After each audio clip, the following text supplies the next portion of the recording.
Rice পোর্টালে এবার এক ছাতার তলায় মিলছে নানা স্টার্টআপের উদ্যোগ। 2.72 কোটি টাকার আর্থিক সহায়তা পেলেন উদ্যোক্তারা। নতুন বিনিয়োগে ত্রিপুরা কর্মসংস্থানে আরো সুযোগ। এবার কিন্তু দেখা গেল যে অর্থ দফতর বড় সিদ্ধান্ত নিল।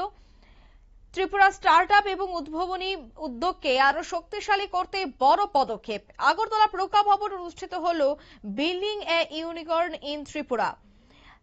এই কর্মশালায় মূলত আনুষ্ঠানিকভাবে চালু করা হয় টি রাইস ত্রিপুরা উদ্যোগে, যেখানে দেখা গেছে যে রাজ্যের তথ্য প্রযুক্তি দপ্তর এবং হায়দ্রাবাদের স্টার্টআপ ইনোভেশন প্ল্যাটফর্ম টি হাবের সহযোগিতায় আয়োজিত এই কর্মশালার মূল লক্ষ্য ত্রিপুরা তরুণ উদ্যোক্তাদের উচ্চ প্রবৃদ্ধি এবং আন্তর্জাতিক মানের ব্যবসা গড়ে তুলতে প্রয়োজনীয় সহায়তা প্রদান। অনুষ্ঠানে তথ্য প্রযুক্তি, অর্থ পরিকল্পনা এবং সমন্বয় দপ্তরের মন্ত্রী প্রণজিৎ সিংহ রায় সহ প্রশাসনের শীর্ষ আধিকারিকরা উপস্থিত ছিলেন। তবে এই দিনের এই অনুষ্ঠান থেকে কি বলছেন মন্ত্রী প্রণজিৎ সিংহ রায় শোনাবো।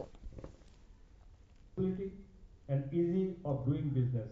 The government has heavily emphasized reforming financial inclusion through district business reform action points, streamlining credit support and coordinating with banks for framework like the credit guarantee scheme for startup and mudra loans to make funding more accessible for early stage work.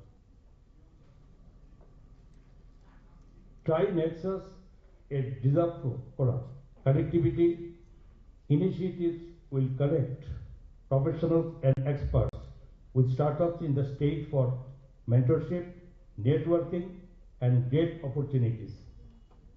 I am equally delighted that Startup Tripura has exchanged memorandum of understanding with Joho for startups, Amazon and HDFC Bank.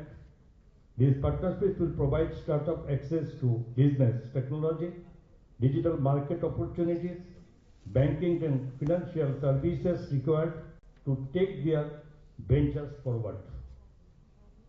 This type of collaboration is important for building a strong and sustainable startup ecosystem and ensuring আপনারা শুনলেন দফতরের মন্ত্রীর বক্তব্য। এদিন কিন্তু তিনি দাবি করেন যে এই উদ্যোগের মাধ্যমে ত্রিপুরার একটি ভবিষ্যৎমুখী উদ্ভব নির্ভর এবং শক্তিশালী স্টার্টআপ ইকোনমিক্স গড়ে উঠবে। এর ফলে নতুন বিনিয়োগ আসার পাশাপাশি তরুণদের জন্য তৈরি হবে কর্মসংস্থানের নতুন সুযোগ এবং ত্রিপুরা পূর্ব ভারতের অন্যতম স্টার্টআপ গন্তব্য হিসেবে উঠে আসবে। নিয়ে নিচ্ছি ছোট্ট একটি বিজ্ঞাপন বিরতি, সঙ্গে থাকুন।